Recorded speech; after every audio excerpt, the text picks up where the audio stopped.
C'est plus cher chez le boucher, mais tu as plus de chances d'acheter chez lui et de manger de la viande.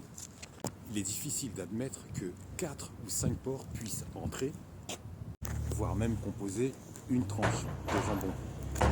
Quel pourcentage de viande réelle? Si c'est peu sûr que ce soit de la viande authentique et non transformée, quel pourcentage de viande de bonne qualité il y a dans une tranche de jambon? Et si on parle de pourcentage, attends, le reste, qu'est-ce que c'est? Tu as le droit de te poser la question. Je vais te mettre en magasin les ingrédients et les substances qui y sont ajoutées. C'est parti.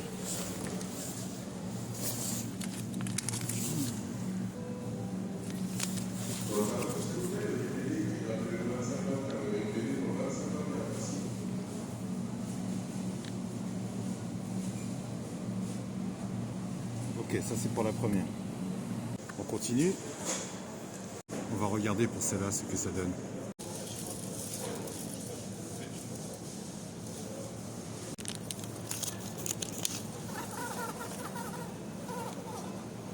C'est ici qu'il faut regarder.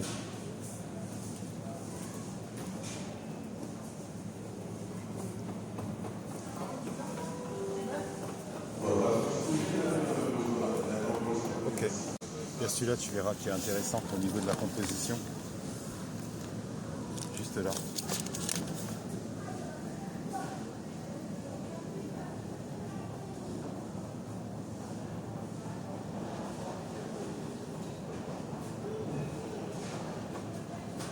Ok, maintenant on va en parler. Un petit dernier pour la route.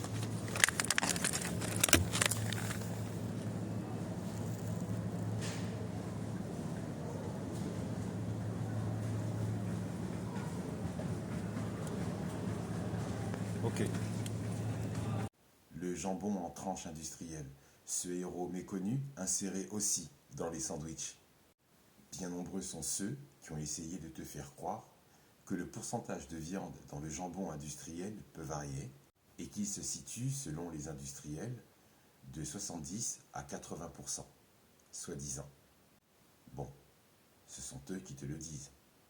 Et surtout, ce sont eux qui te le vendent. Admettons que ce soit vrai. Le reste, tu as lu, comme moi, la liste sur les emballages. On va détailler. Le reste est généralement composé d'eau. Tu payes pour de la viande complète, mais on y fourre de la flotte. Imagine, tu payes une place de cinéma demi-tarif et le film dure 2 heures. Mais on te sort de la salle au bout de 90 minutes. C'est grave chelou.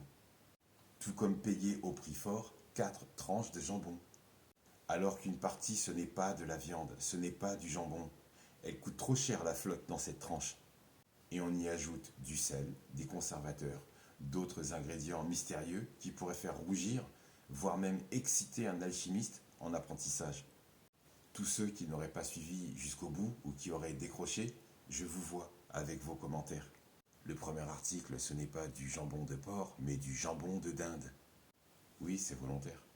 Fleury Michon fait des tranches de jambon de dinde halal. Sûr? C'est comme si les Italiens acceptent que Pizza Hut s'implante, s'installe en Italie. Par contre, je connais Dunia Halal ou c'est pas la peine. Tu as la ref? Parlons du produit Fleury Machin qui fait des tranches de jambon de dinde. Sur la liste, tu as pu lire 94% de haut de cuisse de dinde, du sel, concentré de céleri, concentré de blettes, concentré de carottes, concentré de céleri et du dextrose. Le dextrose est un type de sucre simple, souvent utilisé dans les aliments transformés, y compris certaines tranches de jambon de dinde halal. Dans cette barquette, il sert principalement à améliorer le goût, donc modifier le goût d'origine, à équilibrer la saveur salée et à aider à la conservation du produit. En gros, il fait un peu le travail de l'arbitre dans un match de foot. Il s'assure que tout le monde s'entende bien et que le goût reste agréable. Tu ne pourrais pas le manger tel quel, car il est reconstitué, transformé. C'est pour cette raison qu'on y ajoute toutes ces merdes. Leurrer ton cerveau pour t'inciter à le consommer. En ce qui concerne les dangers pour la santé, Le dextrose, comme tout sucre ajouté, peut poser problème s'il est consommé en excès et provoquer de l'obésité, diabète type 2 et d'autres maladies métaboliques. Imagine un hamster qui se gave de bonbons. Pour lui au début, c'est marrant. Mais à la fin, il pourrait avoir un méchant coup de mou. En résumé, le dextrose dans une tranche, c'est du sucre.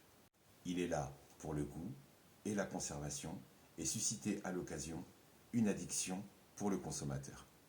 On continue avec l'ascorbate de sodium. C'est un peu comme le super-héros de la conservation dans le monde des aliments. C'est une forme de vitamine C ajoutée et qui n'a rien à faire là pour plusieurs raisons. Il aide à prévenir l'oxydation des graisses et des protéines. Mais cette fois-ci, ce n'est pas pour ton organisme, juste pour les tranches. Il empêche la tranche de devenir rance et de perdre son goût qui te paraît délicieux. Imagine-le comme un boucher qui protège son jambon des méchants radicaux libres. L'ascorbate de sodium prolonge la durée de conservation des aliments. Ça minimise donc les pertes pour les industriels et les géants de la grande distribution. Il empêche aussi la décoloration tout en maintenant la fraîcheur. C'est un peu comme si le jambon avait une potion magique pour rester jeune et frais plus longtemps. Il améliore la couleur. Il aide à maintenir la couleur rose pour que visuellement tu la trouves plus appétissante. L'attrait visuel, c'est très important pour un magasin. Après tout, qui voudrait manger du jambon de couleur grisâtre? C'est sa vraie couleur d'origine pourtant. C'est très rare, mais certaines personnes peuvent être sensibles ou allergiques à l'ascorbate de sodium. Si tu éternues comme un canard après avoir mangé du jambon, c'est chaud. Va consulter. Sur l'emballage, il n'est pas précisé en quelle quantité il y a de l'ascorbate de sodium. Cependant, une consommation excessive peut interagir avec certains médicaments. Pour les autres marques, il y a encore d'autres conservateurs comme nitrite de sodium, du bouillon de porc déshydraté, c'est-à-dire transformé, reconstitué à partir des os, de l'eau et très peu de viande en fait.